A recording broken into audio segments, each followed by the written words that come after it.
반갑습니다. 성재준입니다. 시간이 정말 어찌나 빠른지 2024년도 끝이 나고 이렇게 2025년도가 찾아오게 되네요. 2024년도 한 해 동안 정말 많은 사건들이 있었습니다만 특히나 이제 우리한테 충격을 줬던 것은 연말에 있었던 바로 지난주 일요일에 있었던 무한 사고 이게 가장 큰 충격이 아니었을까 싶습니다.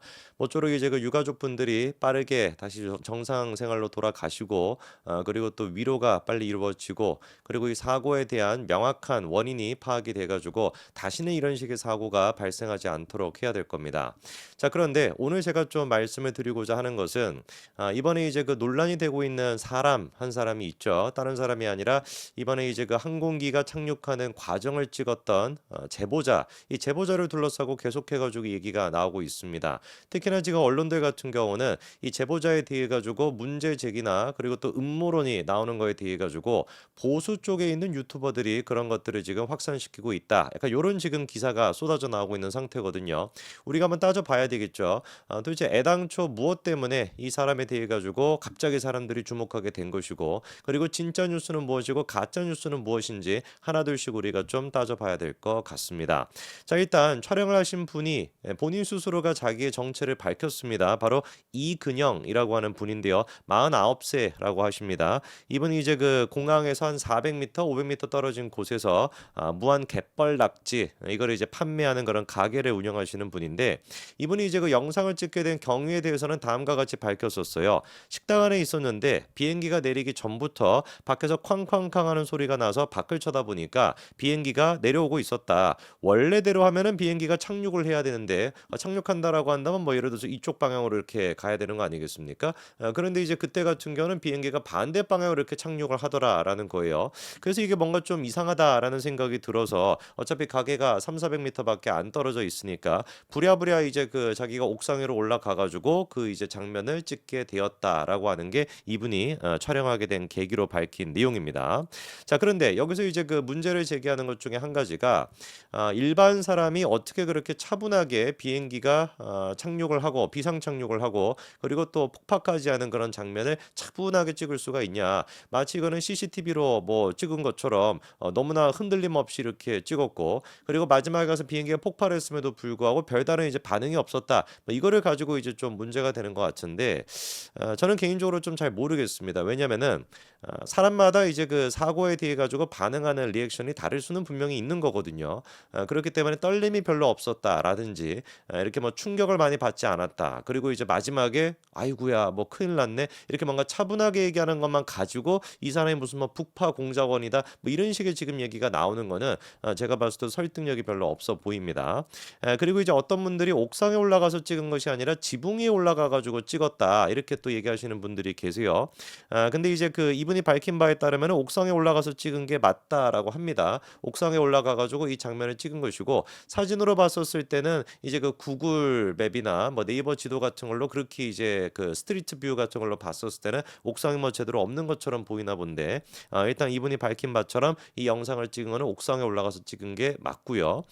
그리고 이제 그 시간이 부족했다라고 지적하시는 분들이 있습니다. 그러니까 미리 대기하고 있는 상태에서 그거를 찍은 거 아니냐 이런 지금 얘기가 있는데 이분이 이제 그 밝힌 바에 따르면은 처음에 이제 비행기가 착륙을 시도하려고 했었을 때 그때 찍은 게 아니에요, 영상을. 처음에 비행기가 착륙을 시도하려고 했었을 때 그때 찍은 것이 아니라 한 번 이제 이렇게 선회를 해 가지고 거꾸로 이제 그 활주로의 반대 방향으로 가 가지고 착륙을 시도할 때 그때부터 찍었다라는 거거든요. 그럼 우리가 시간적으로 이게 가능한지를 따져보기 위해서는 첫 번째 비행기가 착륙을 시도하고 난 뒤에 다시 착륙을 시도할 때까지 어느 정도의 시간이 있었는가 이거를 이제 봐야 될 텐데 이거는 지금 시간이 확인이 됩니다. 저희가 자료 한 가지 좀 보여주시면은요.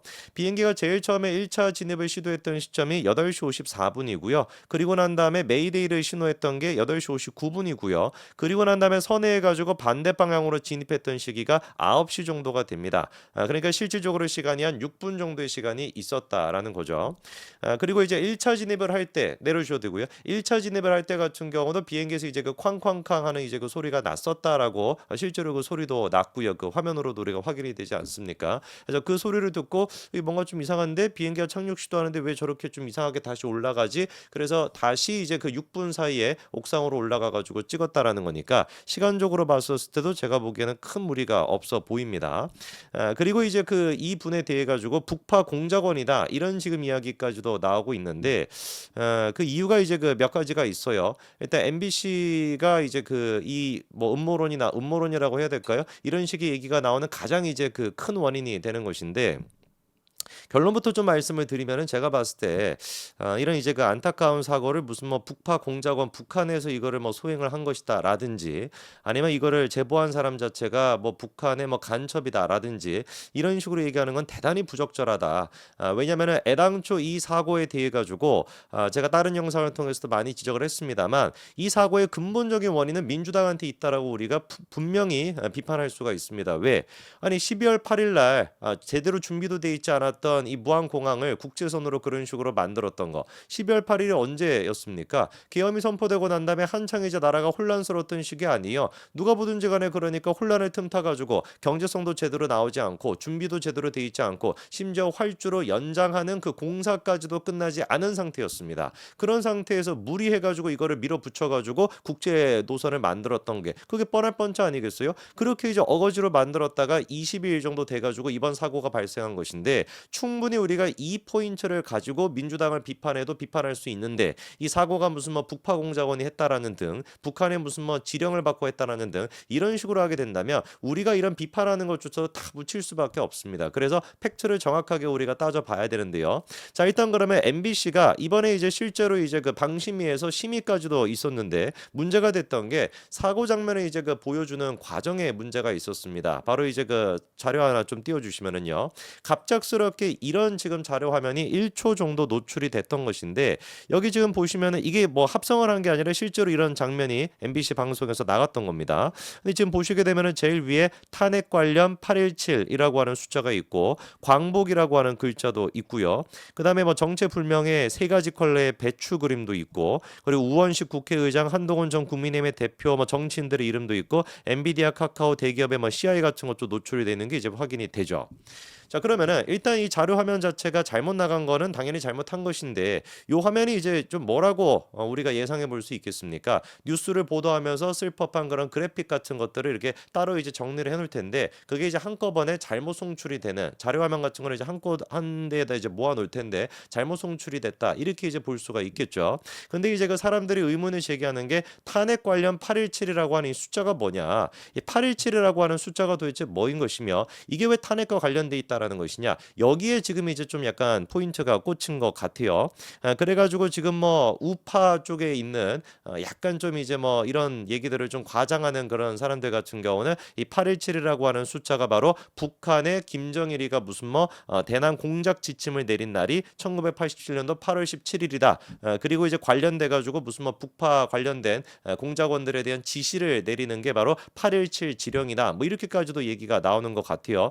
근거가 도대체 뭐냐? 그러니까 제가 뉴스를 기사를 뭐 찾아보고 자료를 찾아보다 아무것도 그런 게 없더라고요. 근데 근거가 뭐냐면은 챗 GPT에다가 817 지령이 뭐냐라고 물어봤더니만 이제 그런 내용이 나온다는 거예요. 자료가 한 가지 보여주시면 실제로 이제 그 817 북한 지령이 무슨 뜻 이렇게 이제 물어보게 되면은 북한의 대남 공작 조직인 문화교류국이 사용한 용어로 민주도청 내 비밀 조직을 영업 일부로 책임자를 지사장으로 지칭한 사례에서 비롯되었습니다라고 하면서 817 지령 이렇게 나와요.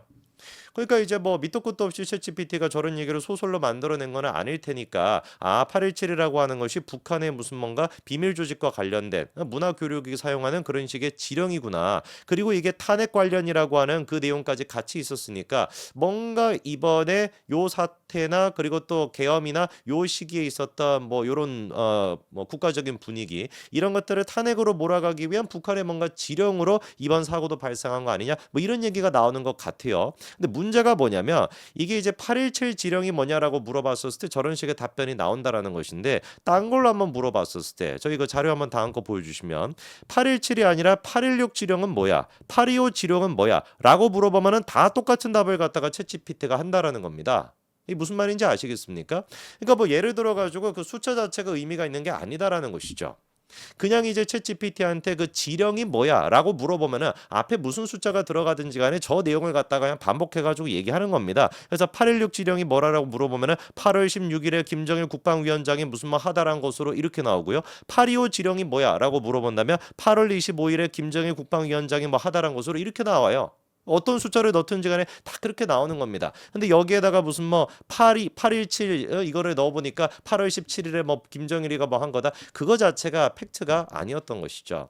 저는 그래서 다시 한번 말씀을 좀 드리고 싶습니다만 이번 이 사고에 대해 가지고 명확하게 우리가 정치적으로 이거를 뭐 해석하는 것이 아니라 명확하게 행정적으로 따져 보더라도 민주당의 전적인 책임이 있다라고 분명히 비판할 수가 있습니다. 그래서 비판할 수 있는 부분에 우리가 정확하게 팩트를 가지고 비판을 해야 그래야지 민주당을 우리가 비판할 수 있는 것이지 8.17 무슨 뭐 지령이 됐다라는 등 무슨 뭐 북한이 뭐 이거를 했다라는 등 이런 식의 음모론적인 얘기에 빠지게 된다면은 글쎄요 오히려 우리가 자충수가 되는 꼴은 아닐까 걱정이 됩니다. 8.17 지령과 관련된 이런 어떤 문제가 여러분들 좀 해결이 되셨기를 바랍니다. 여기까지 말씀드리겠습니다. 감사합니다.